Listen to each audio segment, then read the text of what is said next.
Guys, আজকে আমরা কথা বলবো সবথেকে ভয়ঙ্কর আর broken Mangekyo Sharingan abilities নিয়ে। আর এখানে একটা জিনিস আগে থেকেই বলে রাখি, এই লিস্টটা পুরোপুরি আমার ওপিনিয়ন অনুযায়ী, তাই তোমাদের র্যাঙ্কিং আলাদা হলে কমেন্টে অবশ্যই জানাবে। তো গাইস, এই লিস্টের একদম শেষে যে মাঙ্কি কিউ শারিঙ্গান অ্যাবিলিটি আছে সেটা হলো অবজেক্ট ম্যানিপুলেশন। আর এই অ্যাবিলিটি ব্যবহার করতে পারে উচিয়া ক্ল্যানের ইয়েতে তৈরি ডিএনএতে তৈরি সিনুচিয়া। সিনুচিয়া আসলে ওরিসিমারে তৈরি একটা ক্লোন, যাকে আমরা প্রথমবার বোর্ডতে দেখতে পাই। এখন যদি তার মাঙ্কি কিউ শারিঙ্গান অবজেক্ট ম্যানিপুলেশনের কথা বলি, তাহলে এই অ্যাবিলিটিস দিয়ে সিন যে কোনো অবজেক্টের গায়ে একটা মার্ক লাগিয়ে সেটাকে টেলিপ্যাথিক্যালি ম্যানুকুলেট এবং কন্ট্রোল করতে পারে। আমরা সাকুরা আর সিনের ফাইটের সময় এই অ্যাবিলিটিটা দেখেছি। আর গাইস, একবার ভাবো, তুমি যদি যে কোনো জিনিস নিজের ইচ্ছা মতো কন্ট্রোল করতে পারো, মানে তোমার গার্লফ্রেন্ডের কথা বলছি, যদিও কন্ট্রোল করা তোমার অকাতের বাইরে, তাহলে এই অ্যাবিলিটিস পোটেনশিয়াল কিন্তু অনেক বেশি। এই কারণেই আমি এই মাঙ্কি কিউ শারিঙ্গান অ্যাবিলিটিটাকে আমার লিস্টে 8 নম্বরে রেখেছি। তার উপরে সাকুরাকেও সিনের বিরুদ্ধে ফাইট করার সময় যথেষ্ট ডিফিকাল্টি ফেস করতে হয়েছিল। So no doubt object manipulation একটা বেশ স্ট্রং মাঙ্কি কিউ অ্যাবিলিটি। এবার নাম্বার 7 আছে কাগজ সূচি। কাগজ সূচি এমন একটা অ্যাবিলিটি যেটা আমরা প্রথমবার ইন্দ্রা ও সুসুইকে ব্যবহার করতে দেখেছিলাম আসুরার সঙ্গে ফাইট করার সময়। তোমরা এটাকে অনেকটা ইতাচির আমেতেরাসুর মতো ভাবতে পারো, তবে একটা বড় ডিফারেন্স আছে। কাগজ সূচি আমেতেরাসুর থেকে অনেক বেশি ভার্সেটাইল। এই অ্যাবিলিটিতে ইউজার এমন ব্ল্যাক ফ্লেম তৈরি করতে পারে যেগুলো সহজে নিভবে না। আর সব থেকে বড় ব্যাপার হলো ইউজার নিজের ইচ্ছা মতো ব্ল্যাক ফ্লেমসের শার্প এবং ফর্ম পরিবর্তন করতে পারে। এই অ্যাবিলিটি কতটা ডেঞ্জারাস সেটা বলার জন্য বেশি কিছু বলার দরকার নেই। ইতাচি এই ব্ল্যাক ফ্লেমস ব্যবহার করে ইয়াগিতোর টেল বিস্ট ফর্মের সঙ্গে লড়াই করেছিল। আর সাসকে তো রাইকাগে শরীরের ওপর আমেতেরাসু ব্যবহার করে তাকে এমন পরিস্থিতিতে ফেলে দিয়েছিল যে রাইকাগেকে নিজের একটা হাত স্যাক্রিফাইস করতে হয়েছিল। আমার ওপিনিয়ন অনুযায়ী কাগজ সূচি একটা ভীষণ ভার্সেটাইল এবং ইউজফুল মাঙ্কি কিউ অ্যাবিলিটি। কিন্তু জানি না নাউটোর পরে এই অ্যাবিলিটিটাকে আর বেশি এক্সপ্লোর করা হলো না কেন, বরং অনেকটা নার্ভ করে রাখা হয়েছে। এবার নাম্বার 6 আছে টেনগাই সিনসে।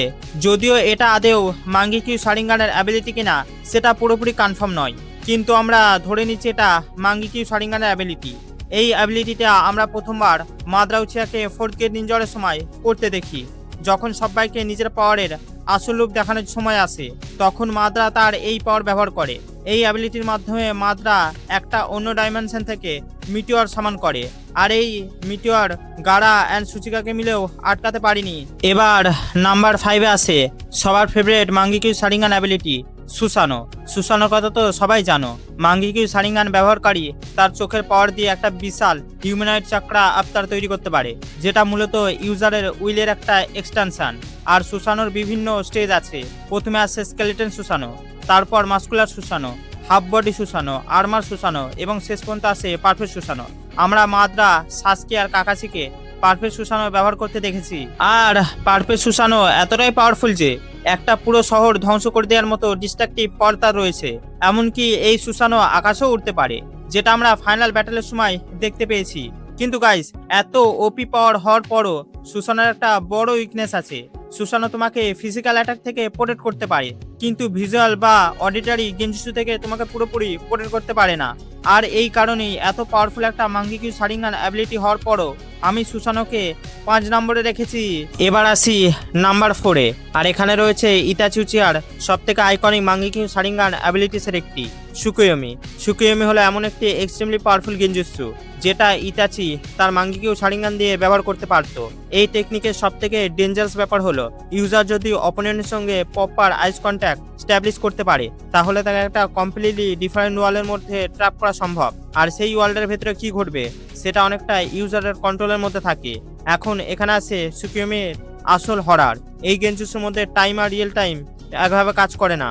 এর সব থেকে ফেমাস এক্সাম্পল হলো ইতাচি ভার্সেস কাকাসি ফাইট। ইতাচি যখন কাকাসিকে সুকিয়োমির মধ্যে ট্র্যাপ করেছিল, তখন ইলিউশনের ভেতরে কাকাসির মনে হয়েছিল সে অনেক দীর্ঘ সময় ধরে টর্চারের মধ্যে রয়েছে, কিন্তু বাস্তবে ওই পুরো ঘটনাটা ঘটেছিল মাত্র কয়েক সেকেন্ডের মধ্যে।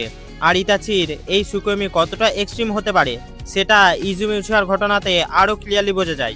ইতাচি এমন একটা ইলিউশন তৈরি করেছিল যেখানে ইজুমি তার জীবনের বহু বছর ধরে সুখে কাটায়, এমনকি বৃদ্ধ বয়সে পৌঁছে মারা যায়। কিন্তু রিয়েল ওয়ার্ল্ডে তখনও মাত্র কয়েক মুহূর্ত কেটেছিল। ভাবো, অপোনেন্টের মাইন্ডের মধ্যে তুমি কয়েক দশকের একটা এক্সপিরিয়েন্স তৈরি করে দিতে পারছো, অথচ বাইরের মাত্র কয়েক সেকেন্ড পার হচ্ছে।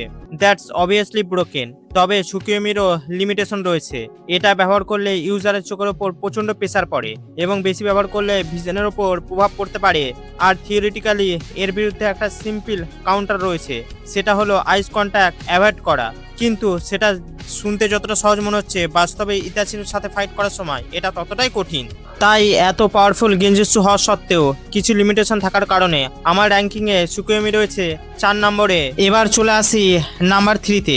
আর এই অ্যাবিলিটিটা নাওটোভার্সের সব থেকে ব্রোকেন স্পেস টাইম টেকনিকের মধ্যে একটা। হ্যাঁ, আমি কথা বলছি কামুইয়ের। কামুই এমন একটা স্পেস টাইম নিনজুৎসু যেটা আমরা মূলত ওবিটো আর কাকাশিকে ব্যবহার করতে দেখেছি। এই অ্যাবিলিটিসের মাধ্যমে ইউজার কোনো পার্সন বা অবজেক্টকে একটা কমপ্লিটলি সেপারেট ডাইমেনশনে টেলিপোর্ট করতে পারে। আর সব থেকে ইন্টারেস্টিং ব্যাপার হলো এই কামুই ডাইমেনশন সাধারণত ট্র্যাক করা প্রায় ইম্পসিবল।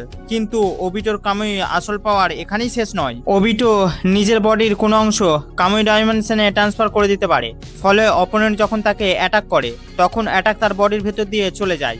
দেখে মনে হয় যেন ওবিটো শরীরের মধ্যে দিয়ে অ্যাটাক চলে যাচ্ছে, কিন্তু আসলে ওবিটো তার বডির সেই অংশটাকে কামুই ডাইমেনশনে শিফট করে দিচ্ছে। এই কারণেই ওবিটোকে হিট করা এত ডিফিকাল্ট ছিল। আর কাকাশির কামুই একটু ডিফারেন্টভাবে কাজ করে। কাকাশি নিজের কামুই ব্যবহার করে দূর থেকে কোনো অবজেক্ট বা অপোনেন্টের বডির অংশকে কামুই ডাইমেনশনে টেলিপোর্ট করতে পারে। পেন আর্কের সময় চুজিকে বাঁচানোর ঘটনায় আমরা কাকাশির এই লং রেঞ্জ কামুইয়ের ব্যবহার দেখতে পাই। অন্যদিকে ওবিটোর কামুই বেশি ইফেক্টিভ ছিল ক্লোজ কম্ব্যাটে। এর সব থেকে ভালো এক্সাম্পল হলো মিনাটো বনাম ওবিটো ফাইট। ওবিটো যখন মিনাটোকে কামুই ডাইমেনশনে পাঠানোর চেষ্টা করেছিল তখন তাকে মিনাটোকে ফিজিক্যালি টাচ করতে হয়েছিল। যদি ওবিটো কাকাশির মতো লং রেঞ্জ কামুই ব্যবহার করতে পারতো তাহলে মিনাটোকে টাচ করার প্রয়োজনই পড়তো না। এবার চলে আসি নাম্বার 2-এ। আর এখানে রয়েছে এমন একটা অ্যাবিলিটি যেটা শুধু অপোনেন্টকে হারায় না, প্রয়োজনে ঘটনাটাই বদলে দিতে পারে। হ্যাঁ, আমি কথা বলছি ইজানাগির। ইজানাগি হলো এমন একটা এক্সট্রিমলি ব্রোকেন গেনজুৎসু যার মাধ্যমে ইউজার অল্প সময়ের জন্য রিয়েলিটিকে নিজের ইচ্ছা মতো রিরাইট করতে পারে।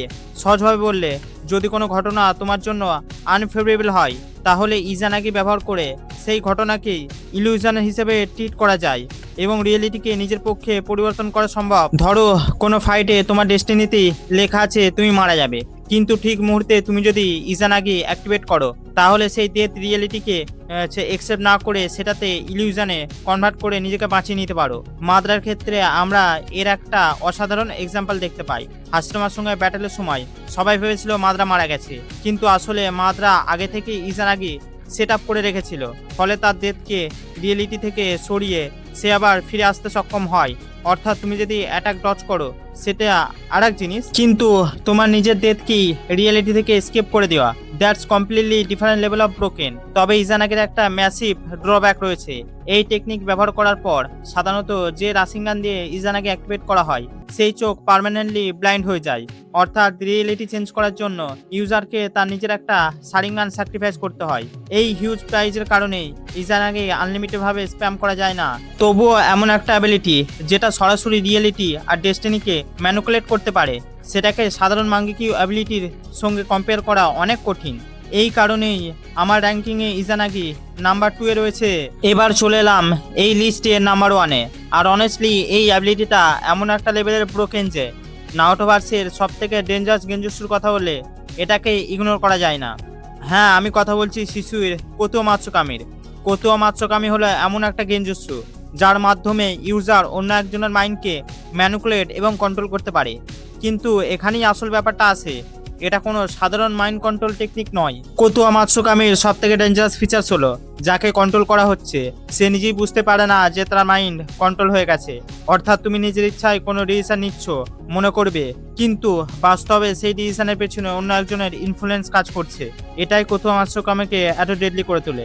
কারণ সাধারণ গেনজুৎসুতে অন্তত ভিকটিম বুঝতে পারে যে তার সাথে কিছু একটা হচ্ছে, কিন্তু এখানে তুমি জানতেই পারবে না যে তুমি কন্ট্রোল। শিশুর এই অ্যাবিলিটি ব্যবহার করে 4th নিনজা অর্ডারের আগে কোনোহার সিচুয়েশন পিসফুলি রিসলভ করার পরিকল্পনা করেছিল, কিন্তু ডানজো শিশুর একটি চোখ চুরি করে নেয় যাতে সে নিজেই কোতুও মাতসুকামির পাওয়ার ব্যবহার করতে পারে।